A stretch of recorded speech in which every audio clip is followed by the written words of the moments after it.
ये आकाशवाणी है। कार्यक्रम सामयिकी में प्रस्तुत है कोरोना वायरस संक्रमण पर स्वास्थ्य विशेषज्ञ डॉक्टर घनश्याम पांगती से आकाशवाणी संवाददाता सिद्धार्थ सिंह की बातचीत।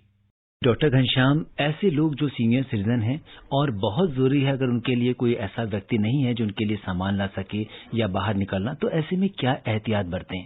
आप अगर मन से है कि मुझे इस कोरोना से बचना है तो आप बच सकते हैं। हम यही हिदायत देंगे कि आप जैसे बिल्कुल कोरोना से प्रिवेंशन के लिए आप एक ही जगह पर बैठते हैं, आप इधर उधर टच नहीं करते हैं, वो बहुत जरूरी है। आपने डिस्टेंस भी रखा है, आप क्राउडेड जगह पे नहीं जा रहे हैं। तो आपको ये देखना है कि एक तो आप अपना मास्क पहने रखें और दूसरा हाथ जो है या कोई भी चीज अपने फेस में न लगाएं। तो धीरे धीरे ये आपको प्रैक्टिस से ही आएगा कि आप मुंह में, आप नोज में हाथ न लगाएं, कहीं भी टच न करें।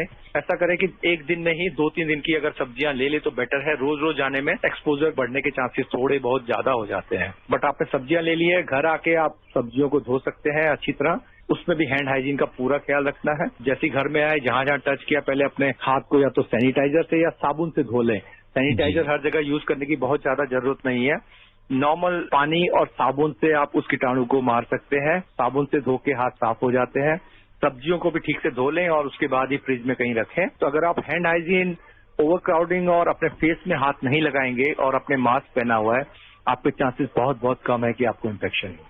जी, जैसा डॉक्टर घनश्याम ने बताया कि ओवर क्राउडिंग को हमें अवॉइड करना है, हैंड हाइजीन का फॉलो करना है, मास्क लगाए रखना है, सोशल डिस्टेंसिंग को फॉलो करना है, तो आप इस बीमारी से बच सकते हैं।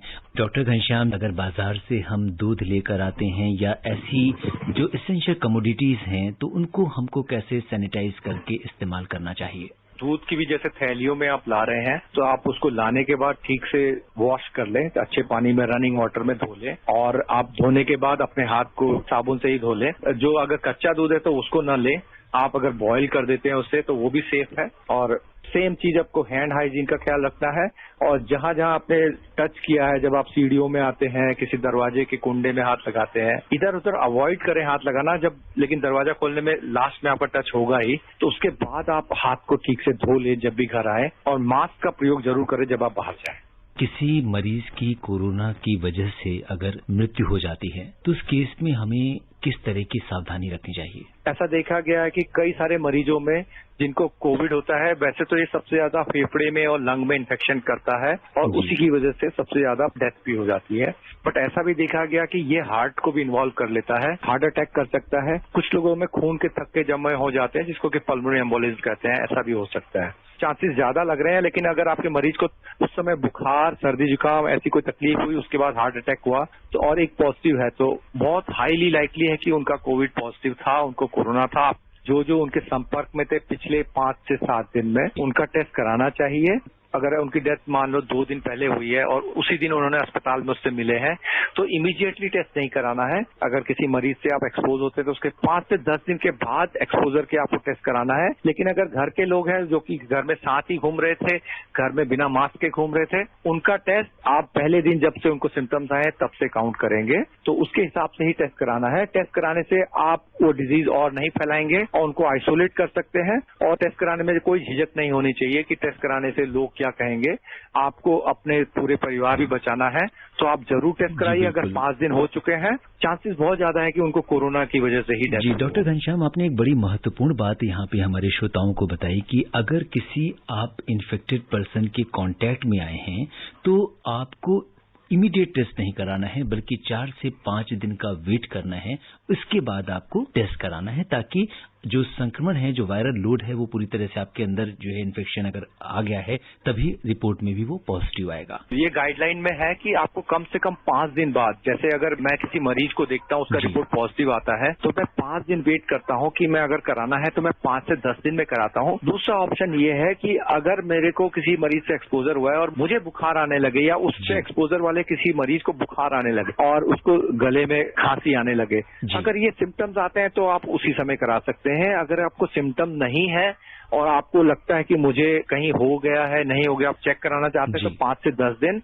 कुछ लोगों को 3 से चौथे दिन में आ सकता है ऐसा सिम्टम, ज्यादातर लोगों को 5 दिन में या उसके बाद आता है। डॉक्टर घनश्याम, आपसे जानना चाहेंगे कि जांच के बारे में कितनी इसकी प्रामाणिकता है? गवर्नमेंट पूरी तरह इस कोरोना को हराने में जुटी हुई है और सारे डॉक्टर्स, हेल्थ केयर वर्कर भी इसी के पीछे जुटे हैं कि कैसे हम इसको पार कर पाएं कोरोना को विदाउट ज्यादा मॉर्बिडिटी, मॉर्टेलिटी और डेथ ना हो। रिगार्डिंग आपके टेस्ट की बात है, देखो हमारी जनसंख्या 130 करोड़ है, हम कह रहे हैं कि हमारा टारगेट है 10 लाख लोगों का टेस्टिंग करना। आप सोचिए 130 करोड़ में 10 लाख टेस्ट कहाँ स्टैंड करते हैं, और इस समय हम लोग 6 लाख में आए हैं और पिछले 4 महीने पहले हमारे पास 1 लाख टेस्ट भी बड़ी मुश्किल से हो रहे थे। ये टेस्ट सस्ते भी नहीं है, अगर आरटीपीसीआर का टेस्ट का कहें तो लगभग 3,000 रुपए एक टेस्ट में खर्च होते हैं, क्योंकि किट बाहर से आ रही थी, जबकि रैपिड किट भी 500 रुपए से कम नहीं है। हम अगर 6 लाख टेस्ट करते थे, आप सोचो कितना हमारा खर्चा हो रहा है, कितने डॉक्टर्स उसमें लगे हुए हैं, कितने हेल्थ केयर वर्कर्स लगे हुए हैं। It's a very costly thing. तो ये बड़ी मेहनत का काम है, साइंटिफिक तरीके से नए नए किट इजाद किए जा रहे हैं और हमें टेस्ट करना पड़ेगा, क्योंकि हमारे को अगर आप 2 महीने बाद मुंबई को देखो और आसपास के अपने नागपुर उधर देखेंगे तो ये केसेस नागपुर और अब पेरिफेरी में मुंबई के महाराष्ट्र में पहुंचेंगे। तो उसके लिए हमारे पास किट होने चाहिए ताकि हम उनको कवर कर सके। इसलिए हम अपनी किट की संख्या बढ़ा रहे हैं कि 19 लाख आज केसेस हैं, कुछ टाइम के बाद हमारे ये 50 लाख हो जाएंगे, 1 करोड़ हो जाएंगे। तो जो एक बार ट्रीट हो गया उसको तो दोबारा कराने की जरूरत है नहीं। हम नए लोगों का टेस्ट कर रहे हैं सारे। अगर आप चेक करें कहीं भी किसी स्टेट में, अगर आपके कोई रिश्तेदार रहते हैं, आप पता करेंगे हमारी टेस्टिंग ऐसे रैंडमली नहीं हो रही है, जबकि वेस्टर्न कंट्रीज में आप कोई भी जाके वॉक इन कर सकता था। अभी भी इस समय भी हमारे यहाँ जिसको सिम्टम्स नहीं है या जिसका एक्सपोजर नहीं है उसका टेस्ट इजीली नहीं होता है। आप सारे स्टेट्स में चेक कर लीजिए, सिर्फ कंटेनमेंट जोन दिल्ली, मुंबई जहाँ केसेस बहुत बढ़ गए हैं वहाँ वॉक इन टेस्ट है। इसके अलावा विदाउट डॉक्टर्स प्रिस्क्रिप्शन टेस्ट नहीं हो रहे हैं। और हम जो ये 6 लाख 4 लाख टेस्ट कर रहे हैं वो सारे सिम्टोमेटिक पेशेंट में कर रहे हैं या जिनको एक्सपोजर है। इसलिए हमारा पिकअप रेट बहुत अच्छा है और हम बिल्कुल टारगेट पे चल रहे हैं, क्योंकि हम इससे ज्यादा नहीं कर सकते। डॉक्टर घनश्याम, बहुत महत्वपूर्ण बात आपने बताई कि हमें जो टेस्टिंग है वो बहुत इम्पोर्टेंट है और ज्यादा से ज्यादा लोगों की अगर हम टेस्टिंग कर पाएंगे तभी हम इस पे कोरोना पे नियंत्रण कर पाएंगे। डॉक्टर घनश्याम, जैसा कि अभी WHO ने 2-3 दिन पहले अपनी एक एडवाइजरी जारी की थी जिसमें ये कहा गया था कि कोरोना से अभी बहुत जल्दी जो है छुटकारा मिलता नहीं दिख रहा है, अभी इससे एक लंबी लड़ाई लड़नी है, तो इसके बारे में आप क्या कहेंगे? ये स्टेटमेंट आई थी WHO हेड की, उन्होंने सिर्फ ये हिदायत दी है कि आप सोशल डिस्टेंसिंग, अपने जो प्रिकॉशन है, मास्क पहनना और आपको 2 गज की दूरी, ये सब चीज रखनी है अभी, जब तक कि हमारे पास प्रूवन वैक्सीन ना आ जाए।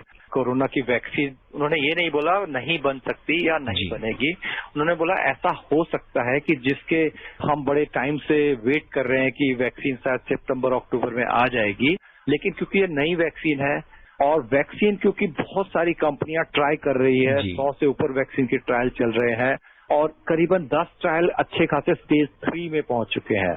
स्टेज हमारे यहाँ जब कोई भी दवाई या वैक्सीन बनती है हम स्टेज 1, 2, 3 करके चलते हैं। जब हमारा स्टेज 1 या फेज 1 होता है हम सिर्फ थोड़ा सा एक डोज देते हैं, उसको डबल करते हैं, एक को 1, 2 दुगना चौगुना देते हैं, देखते हैं कोई साइड इफेक्ट तो नहीं हुआ।